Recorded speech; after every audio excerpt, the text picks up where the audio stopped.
Welcome to the shit show. It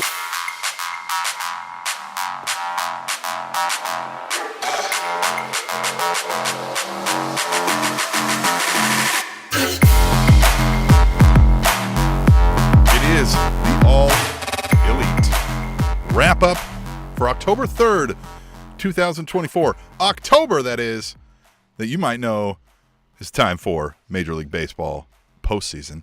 Why would we bring that up? Because Kansas City Royals, who I am an ardent fan, have followed them day in and day out from the start of the season.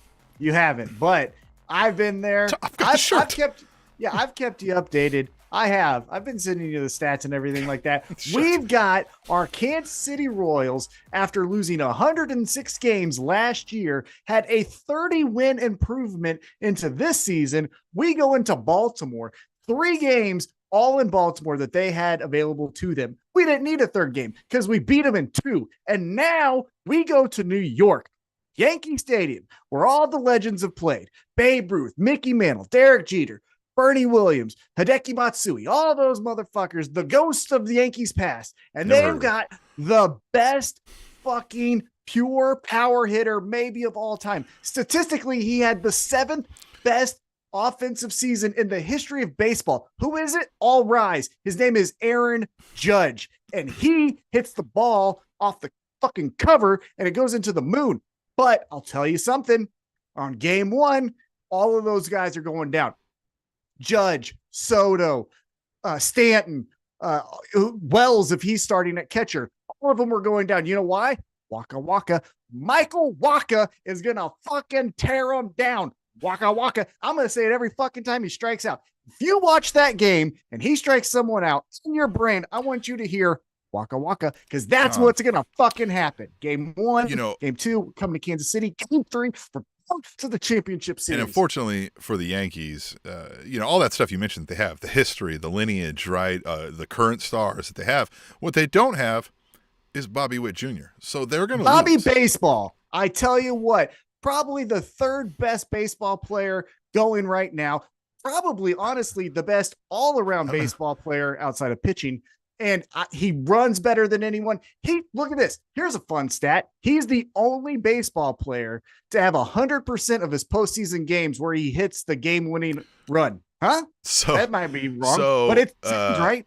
There was a point in one inning where the announcer said all 3 outs had Bobby Witt Jr. involved. Might want to try hitting it to someone else. Mm-hmm. Yeah. Because he covers that much field. He is the best defensive shortstop in baseball. He is the fastest runner in baseball. Yesterday was your birthday. So your birthday is awesome. You had the Royals sweeping Baltimore, knocking Baltimore out of the playoffs. Also, the Chiefs did that this year. Knocking Baltimore out of the playoffs. And you had the 5-year anniversary of Dynamite. How great was your day yesterday? It was the best. Let me tell you, in 2024, one thing that you can always count on, Baltimore will have a great season in sports, and Kansas City will come in and end it. Put them right out of the playoffs. Happens. That is what and will won't happen. Let them score almost anything.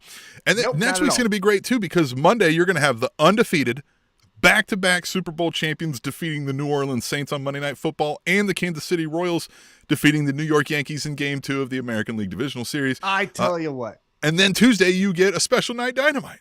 Title Town is Kansas City. Next Tuesday is Title Tuesday. We got all the champions all around early in the week to get you started, to get you going, because that's what you need on a Monday and Tuesday. You need something to jolt you, to get you to do that work on Wednesday, Thursday. You don't work on Friday. And that's what you got. Kansas City sports. You got Chiefs, you got Royals, you got Primetime, TBS, ESPN. It's fucking there. What up? I want to make it clear, if my boss is watching, who does watch this sometimes, I work on Fridays. Tom. I fucking don't. Tom does not. But you know what we need right now is anybody in the chat. Right now, if you're watching us live on the YouTube, join in the chat. Talk to us throughout the night. We'll talk to you back. You can also send us emails at aewrapup@gmail.com. Nobody's done that recently, but you can type one out. You can send a video chat. You can send an audio. We'll play it here. If you're too shy, just meet us on Threads, all_elite_wrapup. And Tom is usually threading away during the night whenever there's an event going on. We're on the TikTok as well. You can find us over there, right? Subscribe to us anywhere of all those things. AllEliteWrapup.com is a place for you to go. It's also a place for you to donate. And somebody donated in your birthday's honor yesterday, Tom. Yes. I tell you what a just fantastic way to end the day. As I saw that from a message that you sent to me, a birthday present. We have turned that into the beer sponsor of the week. This is what it looks like, ladies and gentlemen. If you would like to be the beer sponsor of the week, what happens is we drink beer and give you compliments.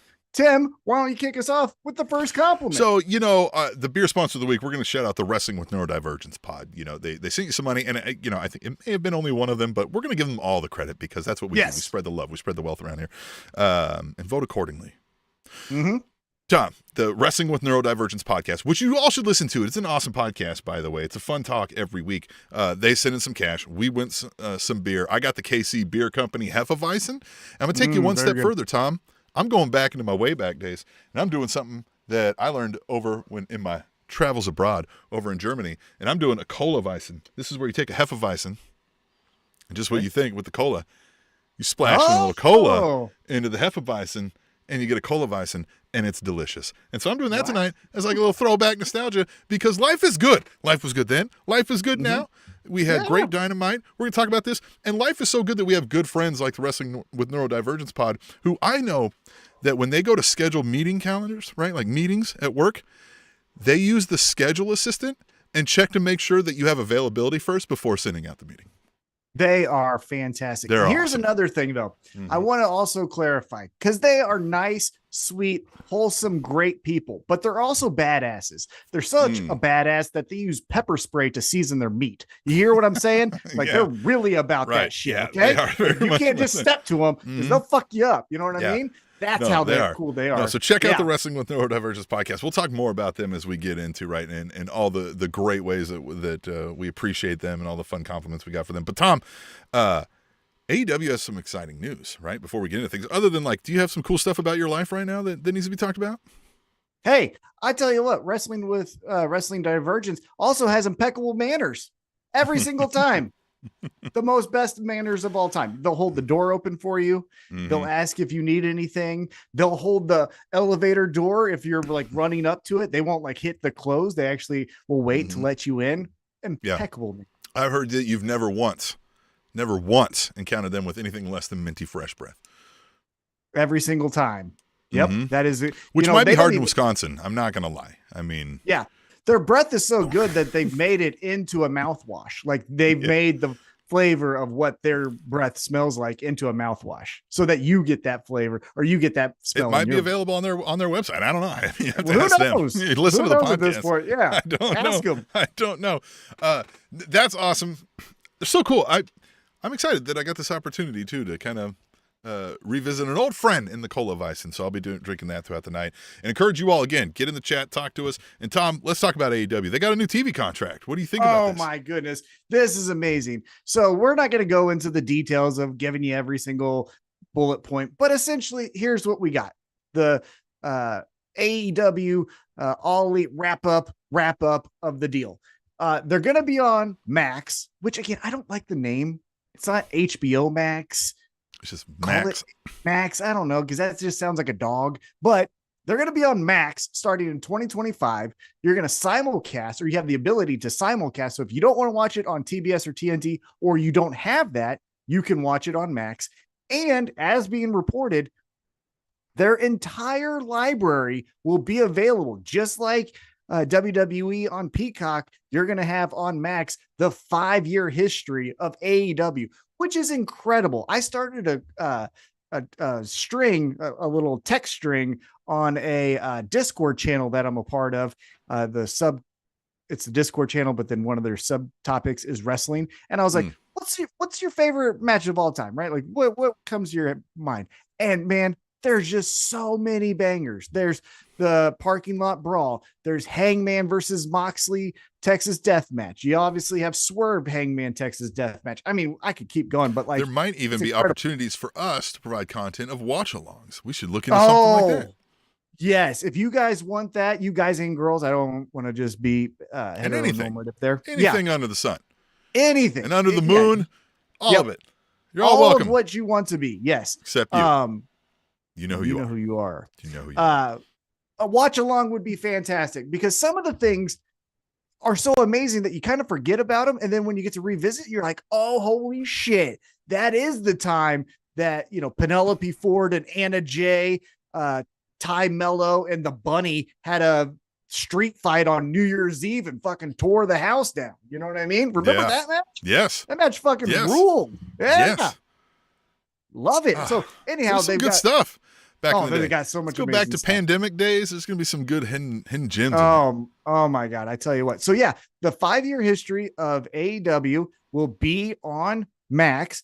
You will be able to purchase pay-per-views now through Max, which we'll see how that goes. Who's excited about this? If you're in there in our chat right now, tell us, what do you think about this deal? You think they got a good deal? You know, the details of it? Are you excited about the Max? What's up? We need to know. Yeah. And I'll tell you what, the money part, look, we don't work for them yet. So we don't, they're making money. That's what's important for us is they're going to continue to make this show that we love so much. I'm very excited for 2025 because here's also the great thing about this announcement. You don't have to wait that long, right? This isn't an announcement in February of 2024 that says 2025. Like it's 3 months. You know what I mean? Yeah. Like we're about right there. So I cannot wait. EW, I know you've already contacted me about being a writer and, I'll get back to you when I can. But also, if you need someone to catalog all of your matches and, put any tags or hashtags on it or internally for separation and categorizing, I'm available. Just letting you know. But I'll get back to you on the writing thing. My people will talk to your people. But what a job that would be, huh? Yeah. Just you need some fun interviews. We can get an interview out of anybody. It's hard. There's no one. Look, I'm being serious now. We can put together a highlight reel of our interviews. I think we do the best interviews in pro wrestling podcasts. I think we do the best interviews. Well, full stop. Yeah. Fucking name it. There ain't no one better than Yeah. us. There ain't no one better on sports radio. There ain't no one better in political. We're the fucking best. And here's the other fun thing. We're so busy that we don't get to prep. We just do this shit on the fly. Tim has seen me so many times where he's like, man, that was a good question. Because you know why? That's how fucking good we are. Like, we're your favorite podcast. When they want to do interviews, they look to our interviews for inspiration. Yeah. That's how fucking good we are. Yeah. What's your favorite interview we've done? Well, it's kind of hard because selfishly, because of growing up and being such a big fan, I think of Mick Foley. You know what I mean? But that was 3 questions and it wasn't, in depth, but it's Mick Foley, right? Yeah. Honestly, one of the ones that stood out as wow, that was really good effort that they gave us and it was good content was Dolph Ziggler. I thought Dolph Ziggler was that one sticks out to me the most was Dolph. Yeah. And I love that we pissed off that guy in the other radio station. Yeah. Fuck him. The Bum. Yeah. Fuck him. But yeah, we had so many. The interview with John Moxley and Seth Rollins where they thought I was not capable of kicking their ass, which LOL. Yeah, they were insulted by the insinuation that this would even be a question that you would wrestle them. Well, I wouldn't wrestle them. I'd kick their shit out of them. Although John Moxley might beat me up. But Seth Rollins ain't. But then also the snowstorm when we interviewed Big E at a car dealership where no one showed up on Super Bowl Sunday. That was so fun. That was awesome. Yeah, we just hung out with him. Big E was a great one. Yeah, Big E was fantastic. Jim Cornette was a real good one. Tom Pritchard? Tom Pritchard was great, but Jim Cornette, for all the, warts and everything associated with him, did give us a good interview. He was very pleasant at Metro Pro when he came into town. Tom Pritchard gave us a soundbite even. He was good. Tom Pritchard. What predates Spanish Announce Table and All Elite Wrap-Up. Kofi Kingston, remember that? That was a good time hanging out with him. That was for Old Fight Show Live. Anyway, we'll spare people our walk through history. I want to remind folks that you can be the beer sponsor of the week, much like the Wrestling with Neurodivergence pod is. And, I heard the fine folks at the Wrestling with Neurodivergence, they always fact-check potentially divisive memes before posting them on a public forum. Fantastic. Aren't they nice? Here's what, they are. Here's what I want to do when we start to do these moving forward. If you would like to be the beer sponsor of the week, is I do want to give you compliments, but I don't want it to be, if no one knows who you are, you to be some, cuddly teddy bear that you find at a Build-A-Bear workshop. I want to also give you some edge to you, right? So one thing that I'll say is that wrestling with neurodivergence, when they step on a Lego, the Lego cries. That's how fucking cool they are. Absolutely. You know what I mean? That's the kind of people they're not only like aware, conscious, but they're also tough. Right? Yeah, they are so tough. Freddy Krueger has nightmares of them. Tom, have you ever been to Wisconsin? Have you tried to live there? You got to be tough. Oh, good night. I tell you what, there is. Look, I'm going to pour some more cola into my Cola-Vicin thanks to the Wrestling with Neurodivergence podcast. I mean, yeah, because could you, Wisconsin, God bless you for living in Wisconsin. I mean, someone has to do it, and credit to you for taking on that task. Does someone have to? I mean, apparently there's land, you know what I mean? So yeah, no. Look, I live in Kansas. You know what I mean? Yeah, exactly. Yeah. So they are. We got the Royals. I mean, kind of, So yeah. I will say this. Now, being dead serious. Being dead serious. I thoroughly enjoy their support and their compliments, and they are always on threads helping us out with likes and responses. They are very engaged during Dynamites, during collisions, during rampages. They have a great show. I just definitely want to make sure, all kidding aside, that they give us such great support. And it's one of the reasons why, we keep coming back. Obviously, we keep coming back because we like talking to each other, but we also come back to talk to you, and Wrestling with Neurodivergence helps. But we want to talk to you too. So get in the chats with us, right? Send us some emails, talk to Tom on threads. And Tom, let's get into AEW Dynamite. I felt like this was a fun episode. It was a 5-year episode. Some interesting things, I think.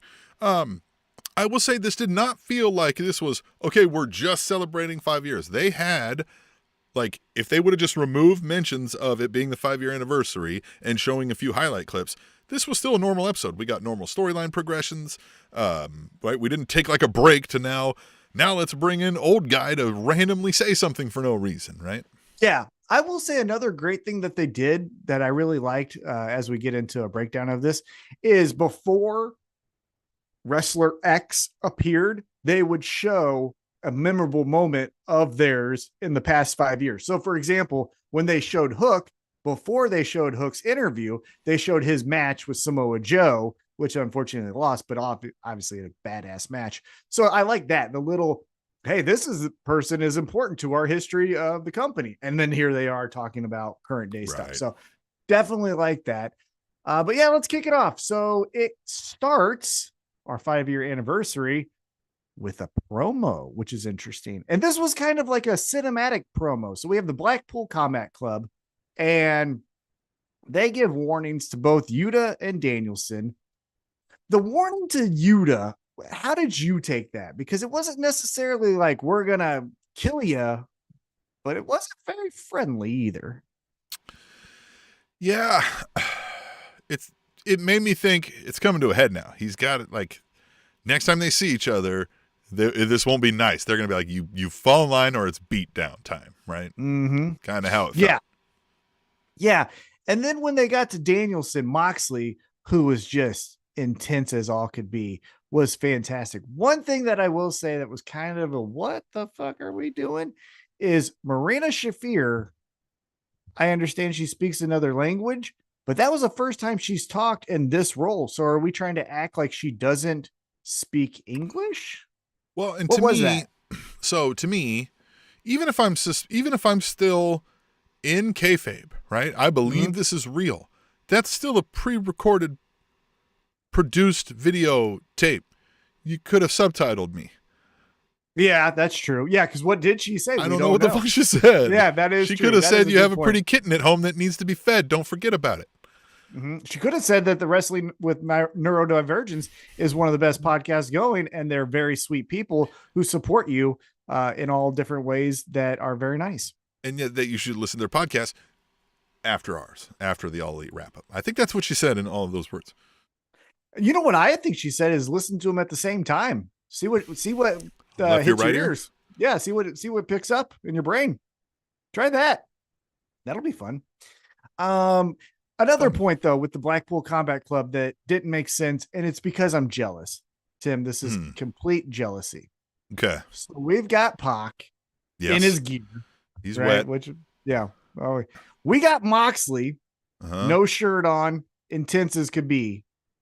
And then probably the guy with the best body, Claudio, is wearing a shirt. What is that? Yeah. Like, why aren't you all wet? Let's get you all wet. No shirts. If I was Claudio, I would never own a shirt. Yeah. I'd barely own pants. Wouldn't you also like be reaching for a lot of things that are really high up and stuff? And oh, jeez. Yeah. Oh, man. Oh, I spilled something on my abs. Oh, no. Oh. Yeah, I bet you that when he walks into places without a shirt on, when it says like no shoes, no shirt, no service, they're like, come on in, bud. Yeah, they're like, nah, that wasn't meant for you. Yeah, it wasn't for me. Except for you. Yeah. I mean, that was the only thing that kind of caught me off guard is like, he walks in wearing a shirt. They just flipped the sign down and they're just like, nope. Temporarily relieved of that. But yeah, that was the thing that I was like, of all the people weren't like Mox, like again, they all look incredible because they're all in shape. However, the one that should be wearing a shirt would be Moxley, you would think, because he ain't got the muscles like the other two. You know what I mean? Right. But anyhow, it was just something that I noticed. Let's get if there's a dad bod amongst them. Exactly. It's Moxley, not Claudio. But hey, maybe Claudio just is like, he has class, Tom. Maybe that's what it is. But let's get into the ring. Asked for my nipples. I'm not. Yeah. We start with an opening match for the AEW International Championship. It's the aerial assassin, your champion, Will Ospreay, taking on the newcomer, an old friend, Ricochet. And this hit all the flips and shits, didn't it? This was it. What did you think of the match? So I thought this is a good way to open up your 5-year anniversary show, because this is a lot of what AEW is today, right? Like, this is a big portion of the AEW presentation. And it, of course, you have arguably two of the greatest in the game to do it now. And some people argue where their status lies of all time doing this, right? So I thought it was really, it's fine, right? I didn't necessarily get wound up by it or anything. They do a lot of work for this, right? They sure do flip around all over the place. Yeah, they give you eye candy throughout, right? Like, there is nothing that you're like, oh, it's a rest hold. I guess I'll, take a drink of beer. Like, they're giving you something at all times. The thing, honestly, and this is not me trying to be a hater, because I think everyone who's listened long enough knows that this isn't necessarily our style of wrestling. But again, wrestling's big enough to where you can love this and I can love something else. And we're both happy, right? We're both having a good time. It seemed to me, and again, age comes for us all, a touch slow. It seemed like they were a bit slow on the fun things, right? Like, it wasn't as it wasn't as fast and crisp. I'm not even necessarily that they're old as far as age. It could be old as far as I've taken this bump 10,000 times and my ribs hurt. You know what I mean? Like, so it's that. I do remember one time, I was playing some basketball sometime into my late 30s, and I remember being like, I used to be able to do that quicker. Man, I used to be a lot faster at that. I don't understand what I'm doing the same thing. Yeah. Like, oh shit. Yeah. And so it just, to me, and I was like, this doesn't seem as crisp or as fast as it, but hey, again, age comes for us all. Mortality is undefeated. Real. Undefeated, except for LeBron James, apparently, because that motherfucker has yet to lose a step. It feels like. Yeah. Go watch the Olympics. And John Stamos. Yeah, look at his acting. But here we go. We got the end of the match. That's what people look at with him. It's his acting. Obviously, 1000%. We get to the end of the match. We do a double count because both guys' shoulders are on the mat. So then it's a draw. Yeah, because we're going to do this again. We're going to milk this. Here's what I would say. Again, let's go back into this is real, all of that stuff. I understand in wrestling folklore that even if I'm unconscious, if my arm is over your body, That's a 1, 2, 3, right? However, in this, neither guy was actually going for a cover. So I don't think the ref should have counted. So again, yeah, if I'm in a real thing, if this is kayfabe and I'm watching this, and I know, it's not, right? Yeah. To some extent, you're allowed to watch this knowing that it's not. And I do watch it knowing that it's not, but like, of course, I kind of want to pretend that it's not while I'm watching it. And I would think there would be something in the rules that say you cannot be completing a cover whilst yourself being covered, right? So therefore, there is no double cover. Because why the fuck would we do that? Exactly. Why the fuck would anybody ever desire that to be the outcome? We don't need that statistically. It doesn't help anything. Even if we had like a point system for rankings, like that's stupid. Just continue the match. Just say, break apart, stand up, like you do with a rope hold, right? Yeah. Well, and even so, like if he would have gave them enough time, because quickly after the draw was announced, both guys were like, no. So if you just would have waited, exactly, they would have got up. Get up and now, okay, yeah, right, exactly. That's what I mean. Like, so that's what I mean. You can't be making a cover if your shoulders are pinned to the mat. I feel like is an easy rule to have. So therefore, there's no double cover, right? Yeah. If you did want to do the double cover, you should do something in the effect that both guys are actually trying to cover the other, right? Like I'm trying to cover you, but my shoulders happen to be on the mat too. Oh no, that's a draw. I'll give you. But that's why I wouldn't even do it a draw. I would just be like, stop. Yeah. Like, you know what I mean? You can't get up. Let's go. You gotta, hey. So Justin Roberts informs us that Tony Khan informed him that the match would continue. Cool. That's fun. Here we go. Yeah. And here we go again. And right as we get back into the flips and nope, Takeshita comes out and he just fucks both of them up. Which I saw this coming a mile away from when they did the like, hey, Kyle, let's go. Let's catch a plane. We got a plane to catch. I noticed he didn't say all three of us got a plane to catch. And Takeshita was still standing there. And I was like, he's going to interfere. Yeah. One point there that I did miss is before this match happened, as Will Ospreay was getting ready to come out, Don Callis, Kyle Fletcher, and Takeshita approach him, and Don Callis was like, "We got to talk about last week." You know, wasn't that dork wearing a Yankees or something like that? Fletcher, when he's wearing somebody else's. I don't know. Yeah, look, Kyle Fletcher makes a lot of mistakes in his life. One of them is fashion. It's okay. Yeah, his hair dye color. Yeah. Oh God, and those tattoos. Ugh. Boy, it's like a little kid just drew on him. You know what I mean? Like, I'm going to make an action figure in the video game, but I'm just going to do all my kids' drawings as tattoos. Like, it was ugly.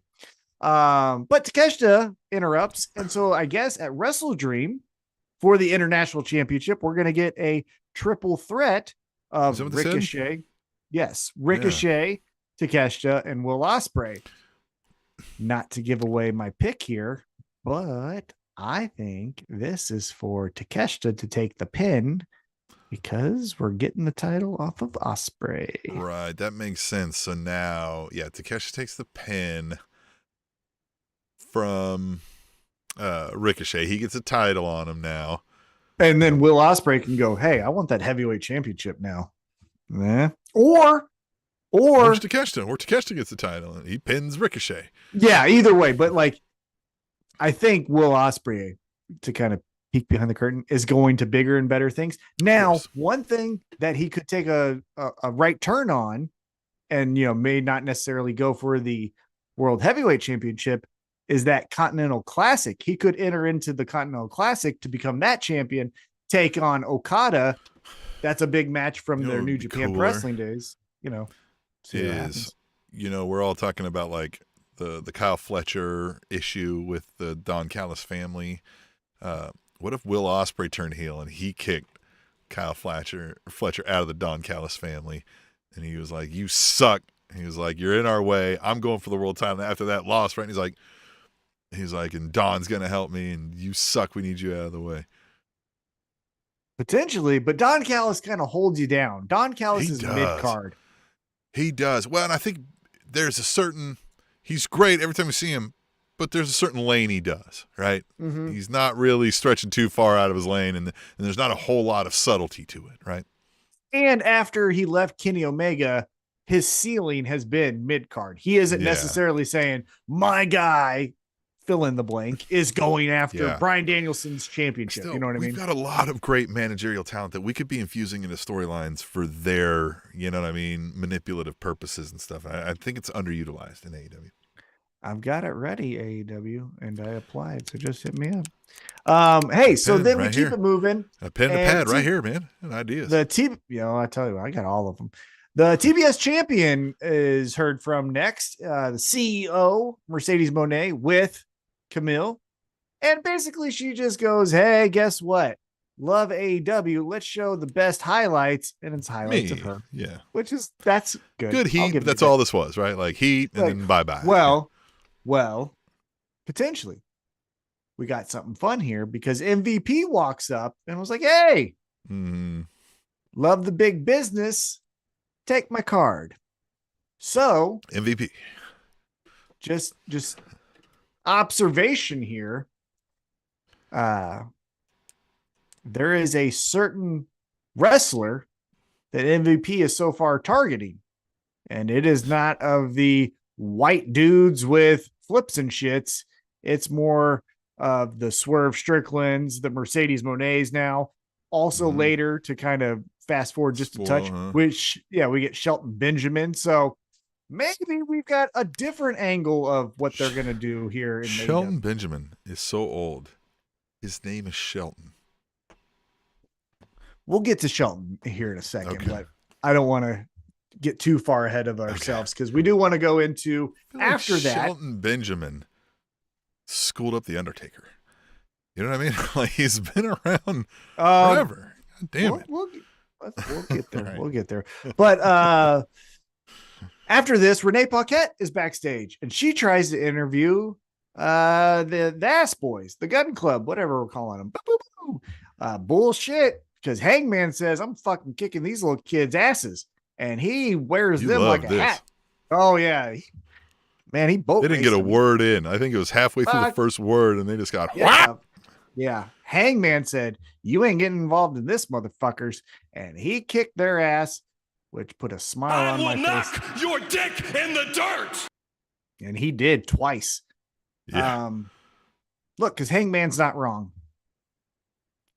You know? Hangman did nothing wrong. So Hangman was defending his family. Cowboy shit. Next up, we hit a dead end here, Tim. Next up, we get TV time with Chris Jericho, the Redwood Big Bill, and the Bad Apple Brian Keith. Let's just get to the point here. Jericho brings up Jay Briscoe to Mark Briscoe, and Mark Briscoe doesn't like that shit. So I guess we're doing an ROH championship match. Mark Briscoe did a great job here. Like he did fine. Yes! Like he filled all the blanks. Like he was believable, ready to whoop your ass. I like the little subtle thing of Jericho being like, no, right? Like, fine, right? Like you don't need to start this now. So fine, interesting. I wouldn't mind if Jericho goes away and stays on ROH for a while. So, you know. Well, do you want to hear one of the rumors I read with this new deal? One of the rumors that I read, who knows if it's going to be true or not, because wrestling journalists never print retractions, is that ROH. True TV will be getting ROH. You need some star power to go to True TV. Chris Jericho would do it for you. A lot of people on the True TV that watch True TV would be like, I know Chris Jericho. You know, they're changing formats. So they went in, initially they were doing like you're in the courtroom to hear the jury and all that. And now they've gone to, now they've gone into, hey, we're going to do sports. You want to see some basketball? You want to see some shit like this? Probably their highest ratings were NCAA tournament games. And so they were like, you know what? Fucking this other shit. Yeah. Sports is what gets us to stay with that cable. You know what they could broadcast is the All Elite Wrap-Up. Right here, friends. I apply. Here's another fun fact. Let's get a little serious because now we're drinking. Let's get serious because now we're drinking. Yeah. What was that thing that Dana Carvey played Joe Biden on SNL? And he was. God, I didn't see that. That's got to be hilarious. But he did something great. He's like, hey, everyone, by the way, He was like, what are we talking about? By the way, I can't remember exactly how he did it, but it was fantastic. Anyhow, as we're talking here, I applied to be an on-air personality. I can do radio without cussing. So if you guys need that, trust me, I can do it for you. Absolutely. I can do it too. You should let me cuss because it's better, but whatever. Yeah. I know there's rules. Look, censorship is just like what Mark Twain said. Just because a baby can't eat a steak doesn't mean I shouldn't be able to either. I remember telling you that the guy tried to sell the show to the VP of Cumulus. Oh my gosh. As the Spanish announce card table. Yeah.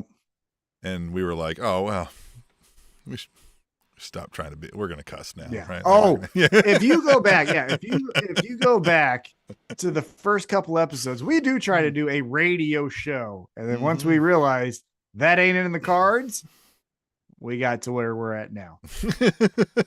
All right. So we're going to get Mark Briscoe versus Jericho. I think at Wrestle Dream, we'll find out when the whole card is announced. Next up, though, is Darby Allin, and he's in a junkyard, and he talks about he used to get picked on. Kids used to spit on him. Yeah. All these guys with the switchblades spitting on him. Mm-hmm. Yeah.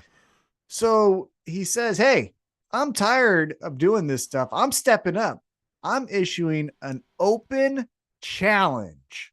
So whoever wants to step up can meet me at Wrestle Dream.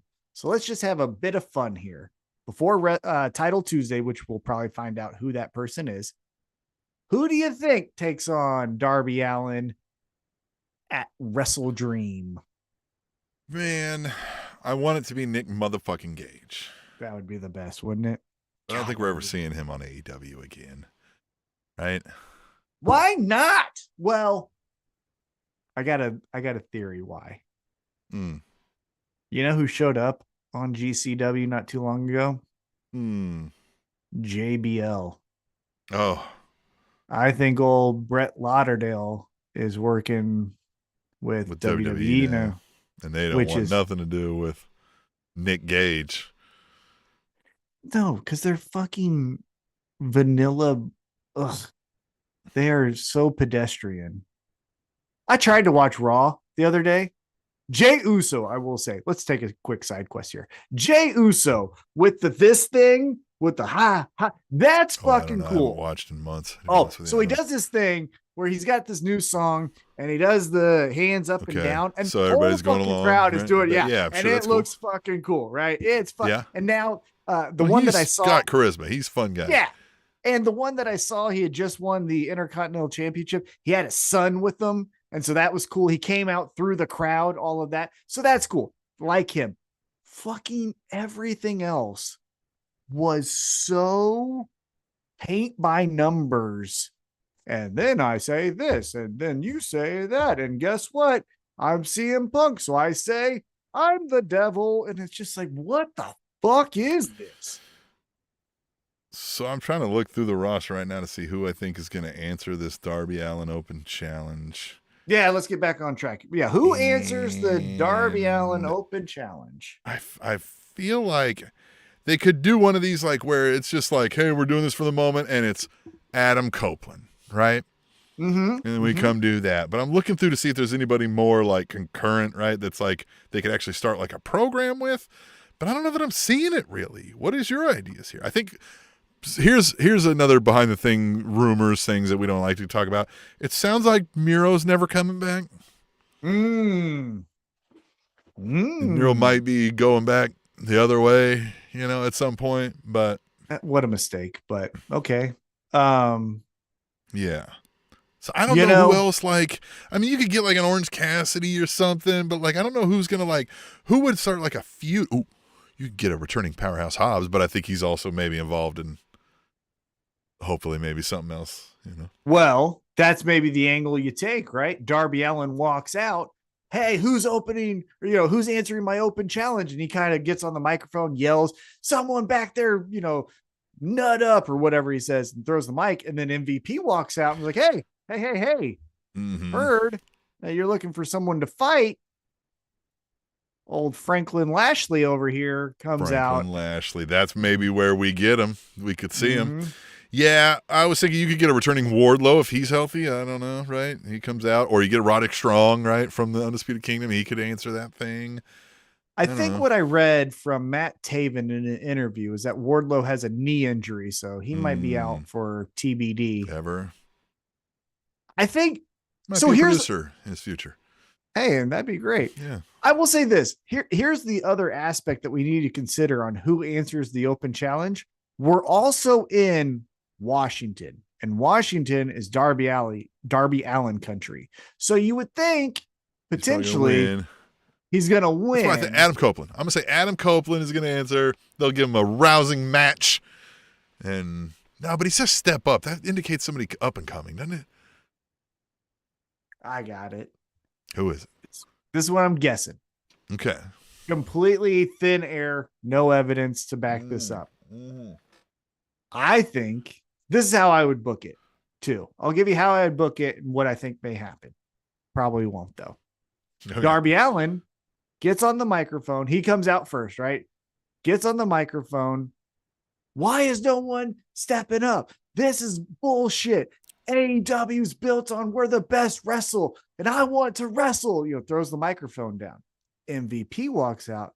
Man, you sure are making a lot of complaints. Handles my complaints department, Shelton Benjamin.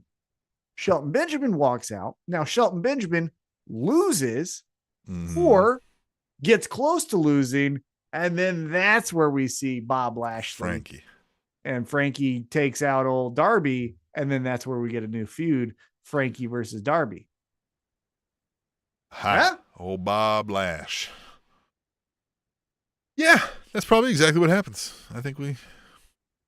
Bobby Lashley's such a I think we got you. Guy. I think we got you pegged. I think we see you. Yeah. But he is such a genuinely pleasant person to be around. Yeah. For a guy who's got one face. Yeah. And not all his teeth. That's another fun fact. Not all those teeth you're looking at are real. Because I had to grab them one time after a fight. But I digress. Hangman Adam Page is in action. Finest. Yeah. Boy. You want to hear a fun fact? Okay. Bobby Lashley, legitimately, let's do real talk here. Yeah. Bobby Lashley was he was a genuinely very nice person. Oh, yeah. Yeah. Every single time I had any interaction with him, except for once, which I won't talk about, was super nice, super great. However, I worked a fight at the Big Red One out there at Fort Riley, Kansas. Fort Riley, Kansas, right? And the Army representative was an asshole, and I didn't like her. Shocker. She made my life fucking hell with just the dumb logistics that the Army came up with. Yeah. Tim, the fucking Army didn't know how to have people. Anyhow, I won't talk about the details. Yeah. However, I was not in a good state of mind, right? So I'm pissed off. I'm mad. I'm running the show. Bobby Lashley is a little late, right? So I decide this motherfucker better learn that when I say 5:15, it's fucking 5:15, not 6 o'clock, right? So the way I taught him a lesson is there was an easy way to take him from his car backstage to his locker room. Easy peasy. I didn't do that. I took him through the fucking crowd where everyone was like, oh, and he fucking did all the nice things of all taking the photos. Had and to I was mask like, the whole way there. Yeah. And I was like, yeah, motherfucker. Here's your locker room. Frank. Yeah. So yeah, anyhow, I was a dickhead, but still he was also late. So what the fuck? Let's get back on track. Swell guy. And he was very on the show. Yeah, great interview from him. Yeah, that was another very pleasant interview. I called him up after he debuted on TNA, and he's like, yeah, I'll do the interview. And we interviewed Bobby Lashley exclusive after he debuted coming out of MMA back into pro wrestling. Yeah, was with us. Yep. Old Bob. He actually liked one of my photos a couple months ago too. Anyhow, Hangman Adam Page. Tom. I miss him. And don't it'd we be all? So nice. Don't we all? Yeah, it'd be so nice to talk to him again. Hangman Adam Page, though, he's in a fight with Juice Robinson. And as you picked the, picture for this week's episode, Oh yeah. Juice Robinson just absolutely I think Tony Schiavone said it. It was like the love child of Macho Man, and who was the other person that he said? Like Macho Man and I didn't catch. Jesse Ventura or something like that. Oh, who But knows? He's awesome. He is so. Again, there's nobody else like Juice Robinson, right? Nope. Like he's so unique and just fun. Like just crank him up and let him go, and he's going to entertain you out there. Yeah, and he did here. And they got into it before the match even started. They're whipping each other, they're kicking each other. And I almost forgot, like, oh shit, we're also doing a match here, because then when they got in the ring, the bell rang. Excuse me. So we get in here and we're doing our fun wrestling match. And man, this is physical, right? We're getting kicks to the gut, clotheslines, all the fucking fun shit. What did you think of the match before we get into the finish? All over the place, right? And again, all over the place was made even better when it's Juice Robinson, because not only is a motherfucker thrown over the railing, he's also a crazy wild-eyed son of a bitch, right? Like, who just has the most crazy facial expression. It was fun. The whole thing all over the place. And I thought it kept your attention just enough, right? Because sometimes these can be a little, all right, you're in the crowd, I get it, right? Let's go, let's move it on. But I thought they did a good job here. I thought they kept it short and sweet enough, but got some violence in. They definitely got some violence in. And we get to the finish here, and Hangman ends up winning. Then he ain't done, because you know what? Juice got in his fucking way. Yeah. And so he goes to hang Juice again. And what happens, Tim? What happens? Juice's best friend comes out. Jay White makes his return, jumps in the ring, takes out Hangman. They go out to the outside, through a fucking table, all the fun shit. What'd you think of that? Jay White's body fat. You have to use a decimal point to express how much of it he has? Oh my gosh. And that's kind of bullshit, because he was injured. So you'd think he wouldn't be as in shape. Nope. Still fucking he eats got no it. carbs. No carbs. I don't think he's even seen a carb. This fucking guy. Before we talk about Jay White, let's talk about the Wrestling with Neurodivergence podcast, our beer goodness, sponsor of yes. the week. And I'm drinking some KC Beer Co. Hefeweizen, and I'm topping off some cola to make a cola Weizen. Tom, I heard the fine folks at the Wrestling with Neurodivergence podcast, they always zipper merge when in traffic construction. Oh my goodness. Don't they always? I heard that anytime someone needs to spell check, they do it for them. So, hey, I'll look that up for you. Oh, it's a THEIR. That's the there you want to use here. You know what I heard? They have a parking reserved for Wrestling with Neurodivergence podcast employees, because they are the employees of every month. Oh, yes. I have also heard that, you know, how cities will do this is your day kind of thing, and give them a key to the city. They have a key to every city, Tim. Isn't that amazing? Isn't that incredible? They're amazing. They are so spectacular in every way.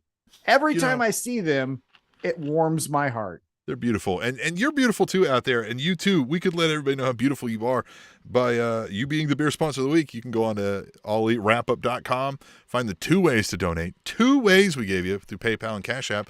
Send us some money, say go buy some beers, and you want to be the beer sponsor of the week. If you got a beer suggestion, we'll try to find that even, right? We'll tell people how great you are, like the folks at the Wrestling with Neurodivergence podcast. I heard over there on the Wrestling with Neurodivergence podcast that for fun, they can dribble a bowling ball. Huh? That's what they can do. Yeah. So what's up? Through the and legs. better than the Harlem Globetrotters even. Yeah. I heard that the Harlem Globetrotters get their tricks from them. I heard that the Savannah Bananas want to have them on the team so that they can be more trick plays. Yeah. I heard they always bowl 330. They're so good. Yeah. I've always heard that all of their academics was over 4.0. It was like a 4.7 even every single time. Yep. Honorary doctorates everywhere they go. Yeah. Geniuses. Oh, that is incredible. Because, you know, we've got, hopefully, I don't know school schedule anymore. We've got graduations coming up. They've been asked to speak. I've got one coming up. We've been prepared for you. yeah. They've been asked to speak at every university. Isn't that incredible? That's how intelligent they are. They have universities in Wisconsin. Yeah. They got the one, right? Aren't they a football school? Yeah, they got Badgers. Yeah, the Wisconsin Badgers or something like that. Yeah, Wisconsin. Run for 3 yards. Wisconsin. So Jay White returned, and it looks like we're getting Jay White, Hangman Adam Page, but roles reversed. What happened here? Yeah. There we go. Oh, we got roles. Here it is. We got roles reversed. How do you feel about Jay White, babyface, Hangman, heel this time around? Fine. Man, people love this Jay White guy, and so I guess when you bring him back, you almost forced him being a little bit of a babyface. I think if they want him to be heel, he'll get him there quickly. I think he's better story piece as a heel. I just think he's as cool as people think he is, and he is cool. Don't get me wrong, I'm not saying he's not, right? But he's got a punchable face, right? Like you don't want to like this guy, right? I don't know. Yeah, maybe I'm wrong. At least over here on our podcast, we don't necessarily love that face, but you tell us if you like his face, because we don't. He looks he looks like he owns an extensive outfit of hot dog carts throughout the city. Say that again. What is it? He owns an extensive outfit of hot dog carts throughout the city. Yeah, like he's not doing the work. Right, he's the hot dog tycoon, right? Yeah. Yeah, he's probably got an undocumented worker that he's sort of forcing to work long hours. Yeah, he rents them the hot dog cart.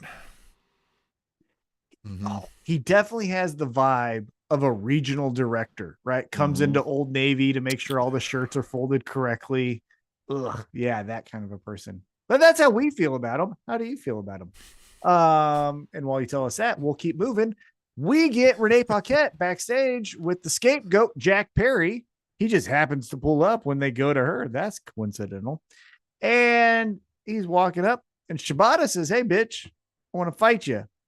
Jack Perry says, "I'll think about it, ho." And then Shibata's like, "All right, then. Well, I'm going to look this way." And then Jack Perry says, "Gotcha, bitch."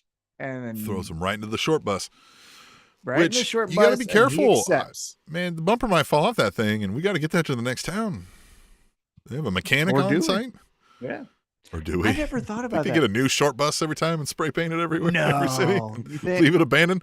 Or is somebody driving that down the road? Or they load it up on the back of a truck somewhere? Will it fit on the back of a truck? I don't know.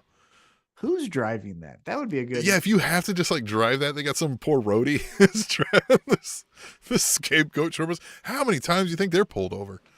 They probably put it on a trailer. It's got to be on a trailer. You think? Some sort. One thing, side quest here. One thing I was thinking about as I've been watching sports, baseball, football, all of the others, is I'm getting a little exhausted of breakdown of the tape, for example, in football, where watch the left guard. Yeah, watch the left guard pull here. How fucking people do that? Stop it. What I want to know is, hey, for example, Royals in the playoffs going to New York, right? If there needed to be a third game, what hotel was going to keep them an extra day, right? And then who is booking the travel in 48 hours to go to New York, which New York, by the way, hard to find a hotel, and just booking the Kansas City Royals in their hotel, right? I want to know that part of sports is we've got these TBDs and flex scheduling. Who is making all of those background decisions as far as logistics? Isn't that interesting? This is actually not a bad idea. We could do an NPR style podcast where we interview these folks, right? Who's your director of baseball operations for the Kansas City Royals? How does this work, right? How do you, who's booking that? Is it already paid for? Who's Yeah, and then when they're big stars, there's accommodations that need to be made, right? Like Patrick Mahomes isn't going to sleep at a Ramada. So what does that look like for his does he get a hotel room by himself? Does Travis Kelce? But does Travis Kelce have to room with another tight end? What does that look like to me? I don't know. That's sleep. Patrick Mahomes is not human. Yeah, that is true.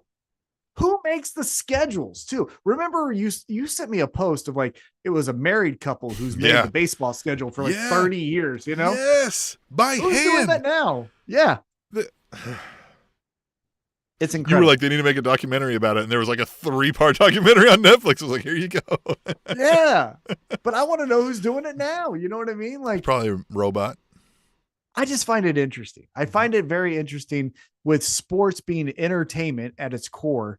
Yeah. How they're doing these flex scheduling and baseball playoffs. Well, this team didn't make it, so then this team needs to stay there and all the. Anyhow, let's get back on track.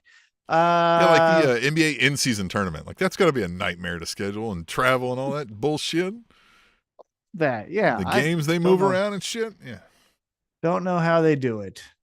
But I know how they do wrestling matches, and we get one here. Magic. We get the doctor versus the professor. Oh yeah, we're in Pittsburgh, which I like the earlier Jericho with the subtle calling him Philadelphia, and he's like, wait. Except what you do there is you go Philadelphia, and everybody's like, boo, and somebody's like, fucking Pittsburgh, and you're like, Pittsburgh? That's worse than Philadelphia. All right, yeah. Rolled a little bit longer. But, so she comes out. She's got the black and gold on, right? They do the whole thing. She does the DMD, and that's fun. She's awesome. Outside of, I think, we've got to be reminded of why now, right? We need her to do something that she did back then that got us being like, fuck yeah, this is the queen bitch. I will say this about Britt Baker. She has more... It's not necessarily charisma, but exuding confidence. She has more exuding confidence. Yeah, chutzpah. Yeah. She has more of that than anyone on the roster, male or female. Swagger? Yeah. When she walked, like, obviously this was Pittsburgh, so this is a different example. But even when she comes to Kansas City as, just another example, she knows she's the shit. And if you don't think that, then you're the dumb one. Like, such a fucking, I'm so jealous of that quality. You know what I mean? Like, every time she's like, you don't like this? Fucking wrong with you. That's how I walk up into the Walmart. What are you talking about? Yeah. And then when people love her, they're like, of course. Yeah. I walked up in the Walmart and I did the like look left to right. You know what I mean? Like kind of that whole like friends thing, the smell the fart acting, right? Do that. Mm-hmm. Yeah, you got to walk in. I might hold my arms out like Christian, right? Mm-hmm. I kind of point at the greeter, right, and then I keep walking. Side note: sometimes in public situations, I like to claim a fart, even if it wasn't mine, just to make people feel uncomfortable. I love it. It's so fun. Especially the person that farted is going to be like, what the fuck? They're the most uncomfortable. And now they got to act like they're not uncomfortable because they got to be like, wait a minute, why that guy he knows he didn't, like, I fart. Did that guy fart too? Was my fart not the one that smelled so bad? Fuck him. I'm never going to see him again. Especially if it's audible. If you catch it when it's audible, you're like, my bad. No, usually I wait till it's a smell and I'll say, like, hey, sorry, guys. That's what I'll do. No, you gotta, next time you hear an audible fart, you got to be on your game, Tom. I expect to hear back. I expect to hear back about this. I will do that. But with this match, Serena D, Britt Baker, not a lot happened here. Like you said, we need to figure out and tell us why. Because, again, she's coming off of a loss to Mercedes Moné. Here's kind of a reset win. But then what do we do from there? Well, and I mean, look, I love Deeb Malenko here, but like what, again, like this just felt, pedestrian. Yeah. Yeah. All right, Tim, now we get into some interesting stuff and I want your feedback on this 1000% because I threw out this theory and we'll see what happens. So before AEW Dynamite even started, we were informed that Taz was attacked. His leg so severely injured, he could not make it to Dynamite. So fast forward, Renee Paquette is interviewing Hook backstage. And Hook cannot control his emotions. He is furious. Hyperventilating. And He's getting mad. He says to the point here, you start stuff with my family and I'm going to find out who did it and I'm coming for you. Mm-hmm. Okay. Hulk Hogan. Coming for you. Hopefully he doesn't follow up. He didn't say that. Because he He can't did not say that. But Tim, immediately following that, Christian Cage shows up. And here's where I wrote this down. Here's what the interesting part is. He says, the business at hand is a 5-year anniversary. You haven't seen anything yet. I'm the face of AEW. And soon enough, I will have it all. Hook, line, and sinker. He's never fucking said that phrase before. What's happening here? Are those two things related? Patriarchy? Are they related? Are they not? His father's obviously still alive. Well, but if he's taken out, does he have a father? Yeah. I guess my hope of hopes, and again, behind the scenes, rumors and innuendos tell us Ricky Starks is gone. But Ricky Starks would be the absolute best answer here. I like that answer. Here's what I'll throw out at you, and I posted this on our Threads account. What if it was Hook? It was Hook. Yeah. Well, yeah. Or even more. But then why do you lie and be like why are you fooling us now in the moment to reveal later, I guess? Well, because you're going to be asked, right? Again, let's go into kayfabe here. Yeah. If your father was hurt, they're going to ask you. Gave you the title, like retired your title, like it wasn't like he made you. Maybe that was it. Maybe Dad didn't want me, retiring the belt. He was tired of it getting lost. Didn't have faith in me to keep it in the family anymore. Because now my new father has faith in me. It could be that, or it could be Hook then leads his own shit, right? He gets two young boys to be like, hey, I'm teaching you the fucking way of this company. You know what I mean? Like similar to, not exactly, but similar to Legacy. Remember when it was like Randy Orton and Ted DiBiase Jr. and Cody Rhodes? Legacy. Like something like that. Yeah. You know what I mean? After they got rid of the other guy, whatever his name was. When it was those. Yeah, it was the Samoan gentleman. Yeah. I can't remember who that was, but yeah, that guy. Could that be the case? Or is it Christian? Because you don't do that back to back, and for whatever fucking reason, Christian all of a sudden says, hook, if he hit line, it, and sinker. I only imagine hearing Christian that he hit hook, line, and sinker, right? Fascinating, Look, huh? If we think promo work is the biggest gap in Hook's game right now, let's get him working with Christian. Yeah. You know what I mean? Agree. I agree. Best in the fucking game, maybe, right now, Christian? He's up there. He's definitely up there. That is for sure. So I bet you if you had regular impromptu grab the stick and let's do Rose Battle promo offs, Christian might come away winning the majority of those. Yeah, him and MJF, it feels like, are going to be up there at the top.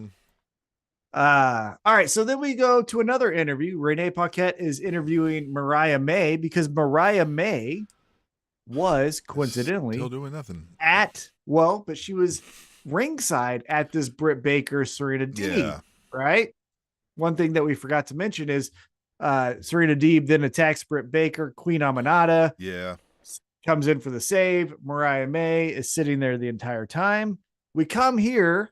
Mariah May is like, hey, why is Willow, of all fucking people, getting a title shot? She's lost it. Yeah, she's lost everything. Yeah. And Willow says, which is kind of true. Yeah. But Willow says, you're a shady bitch. I'm going to fuck you up. Yeah. Why? Because I'm about to beat your ass. That's why. And everybody wants to see me do it. Yeah. And so they start to, smack each other, punch each other in the face. Christopher Daniels and the rest of the goons, AEW security, separate them. There we go. What do you think about this? Look, the story with Tony Storm and Mariah May was exquisite. And I don't think we have anything in mind for Mariah May. So I wouldn't hate it if we You know what I mean? Got the title. Because whatever we're going to do with Mariah May, I don't think needs this title. And it's been underwhelming for me. And so I think if you give it to somebody like Willow, face champions kind of suck sometimes, but I feel like she's the kind of person that can be a face champion, right? Oh, yeah. Well, without like getting too stale and old, because she's just so fun and fun-loving, and everybody wants to be in on the party, right? And when she needs to, she has the credibility of fucking you up in a street fight. Right. Almost remember when John Cena was doing the, hey, hokey, hey. But then like, bitch, you think this is a game? Like, yeah, I'm entertaining these kids, but I'm the best, in case you fucking forgot, right? And he could take the clown face off when he needed to, right? And she remember that. Remember that match where he just bled? It felt like all of his blood out of his fucking forehead, and he was just covered. I think it was a match with JBL. Yeah, that was pretty incredible. What was the one? Was it Seth Rollins where he broke his nose? Broke his nose? Yeah. So here's what I would say about this is I've been sending you these clips. Toni Storm is still on a world roundabout, right? She went over to New Japan. Now she's going to go CMLL. When she was in Japan, Mina Shirakawa was like, hey, what's up? I saw Mariah May. And Toni Storm was like, who? Who the fuck is that? Right? I think Toni Storm is going to come up and smack Mariah May right in that fucking face. I agree with you, though. It doesn't necessarily need the title, because if Mariah May loses to Toni Storm, I don't necessarily think another Toni Storm title reign is what we need right now. What do you think about that? Yeah, Toni Storm is amazing. But yes, I also don't think like we told the story, right? Unless we change Toni Storm, and even if we did that, I think it's too soon, right? Yeah. I like that she's doing this work in other countries and other things right now, and giving us video clips. But yeah, I think right now would be too soon for that.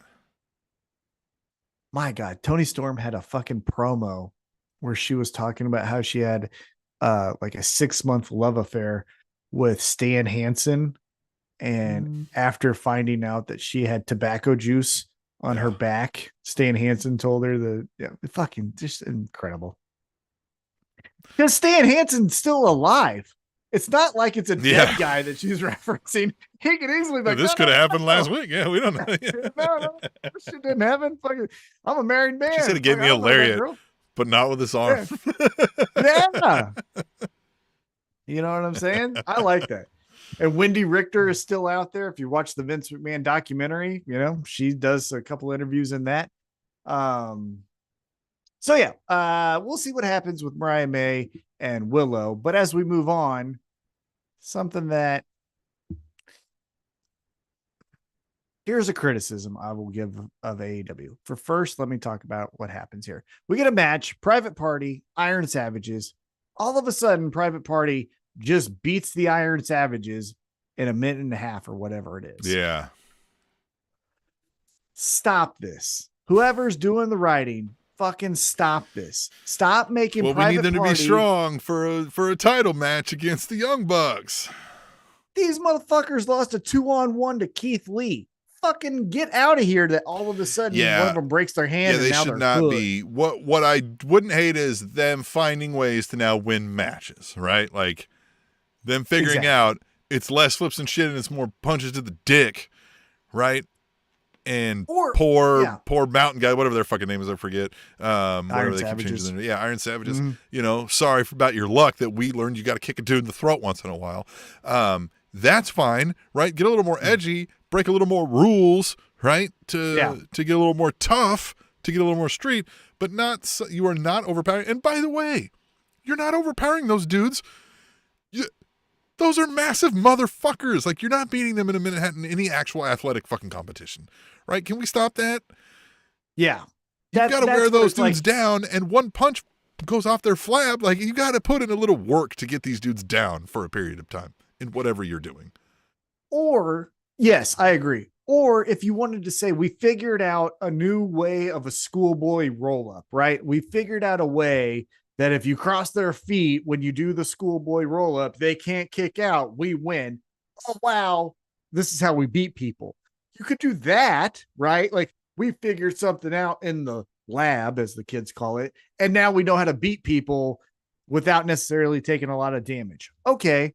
Or if they want to be more gritty, fucking hit them with a sledgehammer or something. You know what I mean? Do that. But just beating them like this so that they can lose to the Young Bucks or the EVPs, kind of dumb. But what they do here is they say, hey, EVPs, we still want to fight.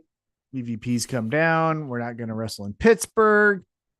Jack Perry then comes from behind, hits up on Private Party, which then brings out Shibata. And on Friday night, we're going to get a 6-man tag of Private Party and Shibata versus the Elite. Neat. You know what is neat, Tom? What is neat? Is our Slater Gator beer sponsors of the week in the Wrestling with Neurodivergence podcast for getting us this great beer this evening. You know, I heard the amazing folks over at the Wrestling with Neurodivergence podcast. You know, they'll always find a way to discreetly ask you your dietary restrictions when inviting you to the cookout. Oh my goodness. Isn't you know that They don't put you on blast in front of folks. Isn't that the facts? They will make something on the side that no one even knows about for you. Got a peanut allergy? Guess what? Yeah, guess what? Got peanut allergy? No peanut butter and jelly for you, but we got something that you can eat. Huh? Incredible. Yeah, got your tofurkey right here, man. Oh my goodness. Yeah. I heard they hug everyone goodbye. No one does not get a hug when they leave their house. Yeah. Isn't that nice? That's fantastic. You know what? And I heard if they challenge you to a race and you won, they want you to feel good. You know what I mean? They want you to feel good about yourself. You know what I mean? Yeah. They're good tippers. I've heard that too. Exquisite. They always top tippers. Are good tippers. Some people say just the tip, but they are good tippers. Well, we'll say this. The tips are girthy. Every single time. Yeah. That's what I say. The tips are girthy. All right. Hey, MVP. What are we talking about? We're talking AEW Dynamite. Is backstage. She's interviewing Prince Nana.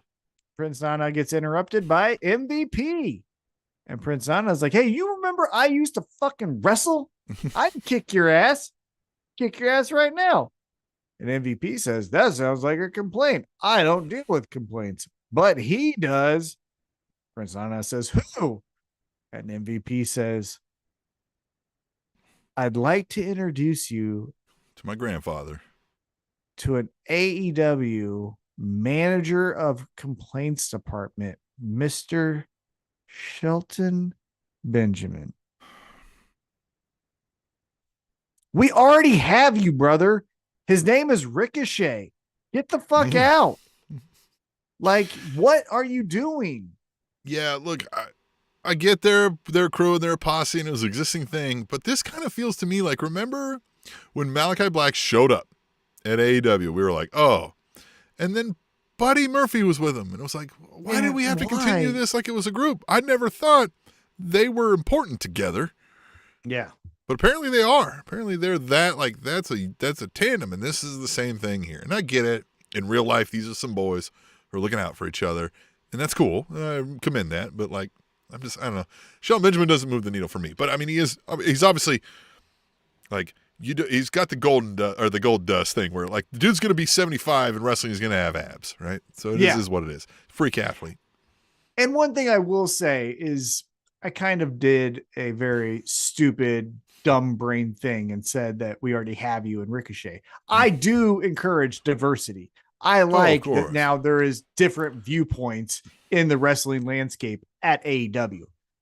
However, as you said, it doesn't move the needle, and we know that the bigger fish is coming, right? So, like, you seem small in comparison to Bobby Lashley coming. You know what I mean? Like, and you're not subtle about it. If you would have, in my opinion, if you would have done both of them, right? The manager of the complaints department is Shelton Benjamin and Bobby Lashley. Now they seem like equals. But what you're going to do is well, there's a pecking order, and Shelton Benjamin is last. Like, yeah, to me, again, especially with AEW, and look, rumors again, there may be more television time coming in the future for some of these folks, but he feels like a guy that would, like, as it stands now, where we have the collisions of Rampage, he feels like it's a place where we'd see him a lot there, right?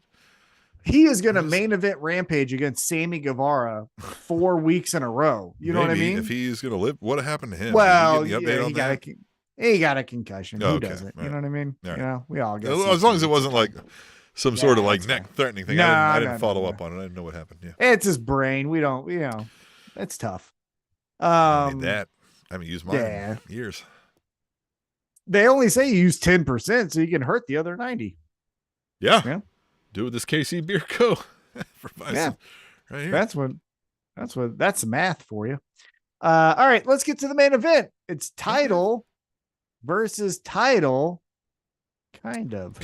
So for a limited amount of time. Yeah, for the first 20 minutes, Okada is putting up his Continental Classic Championship, which we've talked about almost to death. That doesn't make sense because there's going to be a tournament. It should just be a tournament winner like King of the Ring, but I digress. For 20 minutes, it's his title, but also Bryan Danielson's title. But then after 20 minutes stops, then it's just Bryan Danielson's title. And shouldn't that be the other way around? Shouldn't the higher grade title, the harder thing to aspire to, only be available for a limited window of time? So here's my thought on that is, to the best of my abilities, knowing my dumb brain, I believe that Continental Classic matches have a 20-minute time limit. That is making something up that I may be fucking stupid on. I do like the idea of this motherfucker is going to stall, but I can still kick his ass and actually beat him. You know what I mean? Because Okada does that. Towards the 20 minutes, he's rolling out of the ring. He's doing all the stuff. Save the title. Yeah. But then now Danielson wasn't there for that title. He can give a shit about that title. He might have waited past 20 minutes just so he could beat you and not have to fucking defend that stupid title. Yeah. I mean, that could be because, again, you know what I was hoping for, Tom? What's that? And I forgot that we had a tournament around that title. I was hoping we were consolidating another title. I thought he was going to beat him, take the title, and be like, samesies. But I forgot we have the tournament for this one. So it doesn't need to be a championship. You just need to award the winner trophy, a title shot. No, a title shot of whatever they want. Well, but I mean, like, right? You can be the fucking, you can do the Owen Hart, title belt thing. Shit. Yeah. You wear the Owen Hart title like Willow did and Adam Cole and Britt Baker. Everybody talks about it all year long, how great you are. Then you got to defend it this year. No. But hey, I get a title shot. Who do you want to face? TNT, WWE, AEW, or if you want to do a tag. But what I mean is I would still, you're automatically, you don't have to qualify. You're automatically in next year's if you're healthy. So now you get a defender. Oh, of course. Yeah. Of course. I like that idea, but I think they should still get something in the. Oh yeah. You get something immediate. Also. Yeah. Because you're the Continental Classic winner, you also get title of your choice, right? Whatever it is. Right. Whichever one you want. You want to be FTW? Fuck Taz. Go beat him up in a parking lot and take it. No, that title's gone. The title is gone, or Tim. Is it? Or is it? It is. Or is it? Towards the end of this match, we see Claudio and Pac just hanging out. And what ends up happening is they distract Okada. What'd you think of that? Interesting, right? They're the Shaggy and Scooby of the group, right? They're always off by themselves while Moxley and Mira are off somewhere else. Or Mina, right? Mina, what is it? Mina? No, Marina. Marina. Yeah, Marina. Mm-hmm. Yeah. But interesting that are they going to start the Elite butting heads with? My theory on this is, so after Okada loses to Danielson, he essentially flips both of them off and then beats up Danielson and then runs off with this title, right? My theory on this is that Pac and Claudio were like, hey, we want to make sure that we're beating up Danielson at Wrestle Dream. So we're not going to let Okada win this fucking match. So let's do some shenanigans to make sure that we're beating up Danielson at Wrestle Dream. So, as mentioned, Bryan Danielson beats Okada. Okada then gives him a ripcord, whatever that clothesline, you know what I'm saying? Yep. And then Claudio and Pac are like, hey, brother, hey, we'll help you up. And Danielson kind of just in a daze is like, thank you guys. What the fuck is this? Yeah. And now he's stuck. And Moxley comes out. And here, I'm going to read from AEW. I have this pulled up here. This is what Moxley said. He says, quote, you think this is about me? Is that what you said? Let's get something through your simple minded brain. None of this is about me. I'm planning for something much bigger than myself. If any of this was me, I would have put you out of your misery years ago. Excalibur then says, who is forcing Jon Moxley's hand in all of this? What the fuck is going on, Tim? Yeah, because that was the thing is like Moxley's like, he keeps kind of alluding to this idea of like, this is out of my control, right? Like I have to do this, but he's also not apologetic about that. I want to point that out, right? He's not being like, I'm sorry. I wish I could tell you. I don't want to do this. This hurts me. This really sucks, but I have to cut your ball sack off, right? This is, you don't get it. I don't got time and you have to die. And like, that sucks and all, but like, I mean, nobody really likes you anyway, right? Like so it's weird, right? It's a weird thing because it feels that way. Like you're saying, like, I don't have a choice, but he also kind of likes that this is the non-choice that he has to deal with. And it also feels like there's a deadline, right? There's an urgency behind all of his words, all of his actions. Does he need to be the champion before something happens? That's what I'm getting at is there doesn't feel before this Shane like, you know, McMahon shows up. Well, hopefully not, but there doesn't feel to be from his character, this idea of like, well, if this doesn't work at Wrestle Dream, we're going to still be here. No, this is like, I have to ruin every relationship I have by December 31st. Yeah. If you're not on board, fuck you, Yuta. You will die. I'm glad you brought up Yuta. So we're about to kill Bryan Danielson here. Yuta runs out and he punches them all, right? Yeah, he's punching them all. Want to point out, Claudio and Pac don't actually hit Yuta. They just kind of take some punches, push him away, cower out of the ring. Yeah. So Moxley is, Yuta, Danielson. Danielson gets on the microphone. It's like, Title Tuesday. It's me and Yuta versus Claudio and Pac. And I wrote, and let me see what you think about this.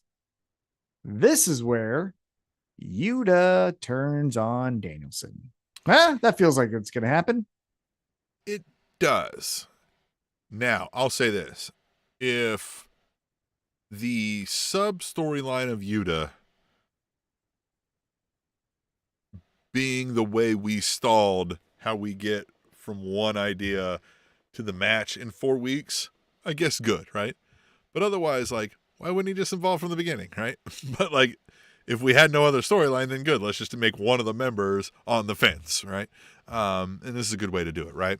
And hopefully he could then help us reveal some of the motive behind this, right? Moxley finally explained to me,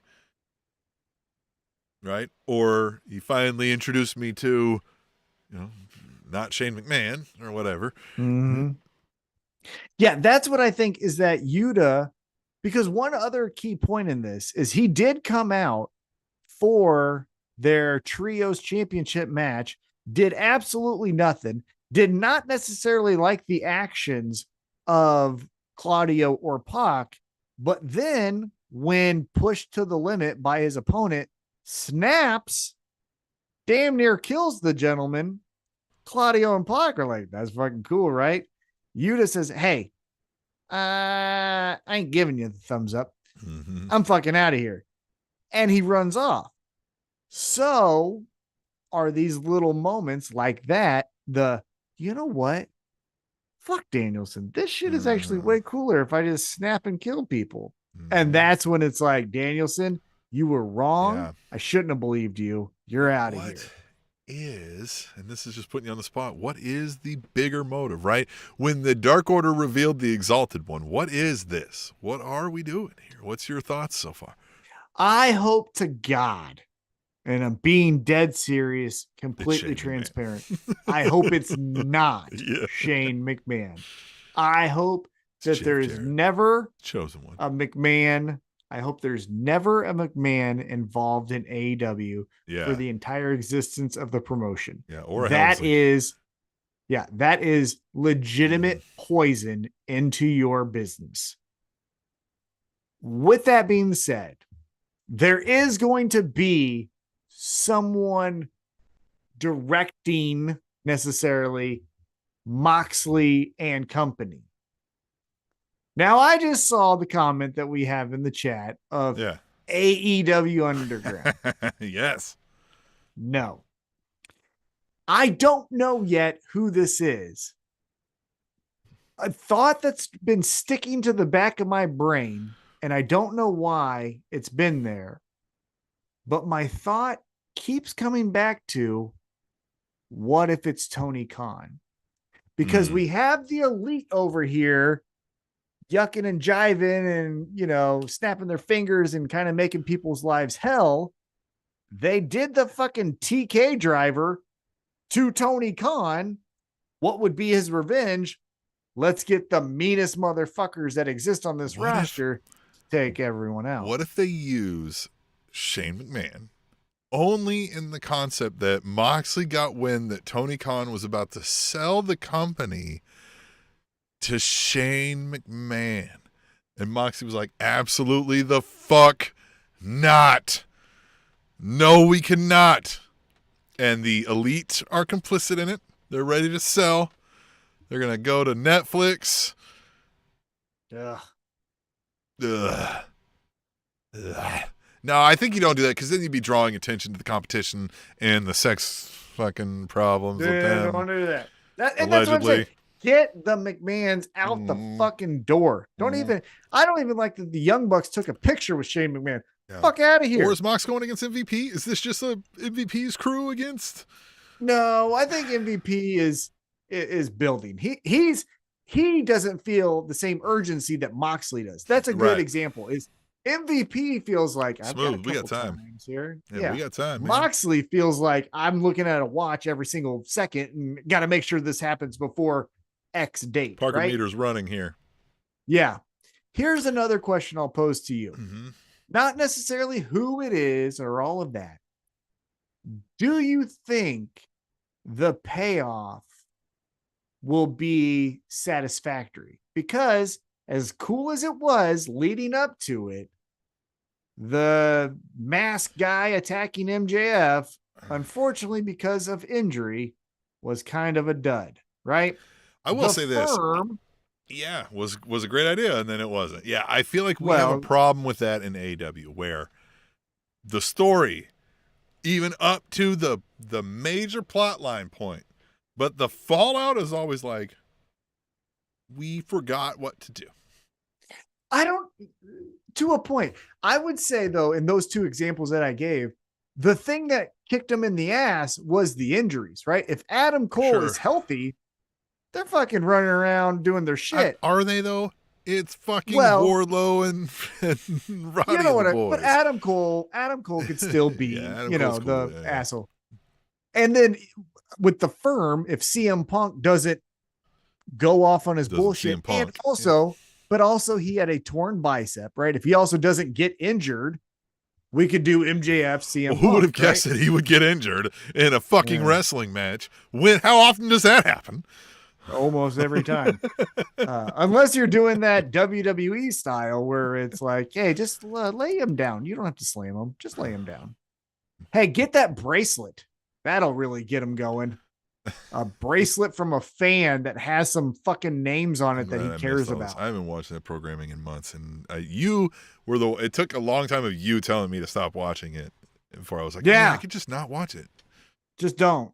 And the only Just reason not I know watch this it. shit is because I hate algorithms in my social media. Side quest. Can we just get fucking chronological posts? That's all I want. Just you can put your ads in there. I'm actually okay with it. Put in your fucking DraftKings bullshit, but I just want to see what my friends posted chronologically. Brother, I'm on fucking Facebook yesterday and I'm so nervous. Are the Royals going to win? The Royals are never going to lose. On to New York. Hey, is Bobby Witt Jr. healthy enough for the game? If you're on Facebook still, check it. As you scroll through, only like 1 out of 4 to 5 of the posts you see is somebody you actually know. Let's see. I'm on it right now. Watch it closely now. It's like suggestions for groups that you should join. It's memes from like people posted that you don't know. It's dead. Facebook is dead. The majority of the posts are for people you don't know. It's things that are like not that like you're not even actually like following. It's bad. It's bad now. It's bad. So Stay I on haven't Threads. got that so far. Join us on Threads. Threads is the best. Yeah, Threads of all of it is the best. I will say, here you go. Side quest to what I will share with you.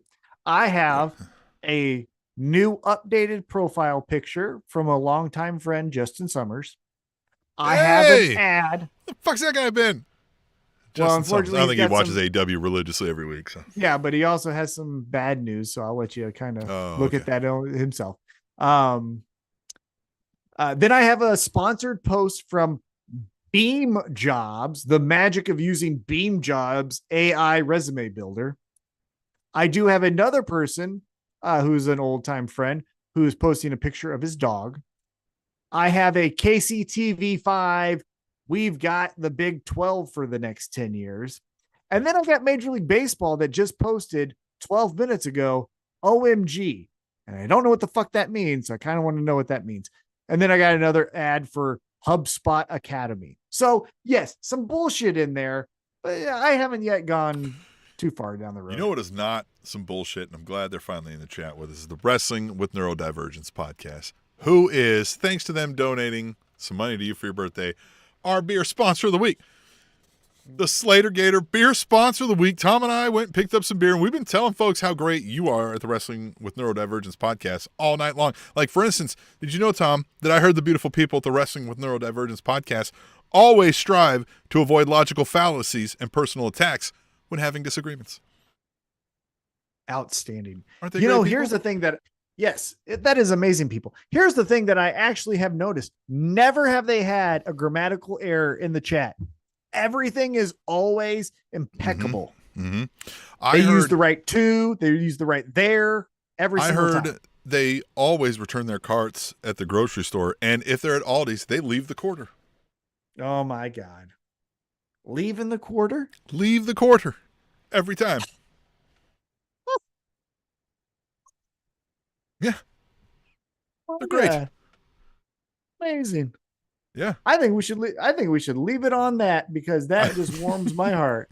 Yeah, it does. If you want us to tell everybody how great you are, you too could be the beer sponsor of the week. And if you missed how great the Wrestling with Neurodivergence podcast is, you can go back and listen to all the great compliments we had for them and check out their podcast. I'm a bad journalist. I didn't look up exactly where to find, but just search for Wrestling with Neurodivergence podcast. You'll be sure to find it. It's amazing. On Threads. They're amazing. The Kansas City Royals are amazing.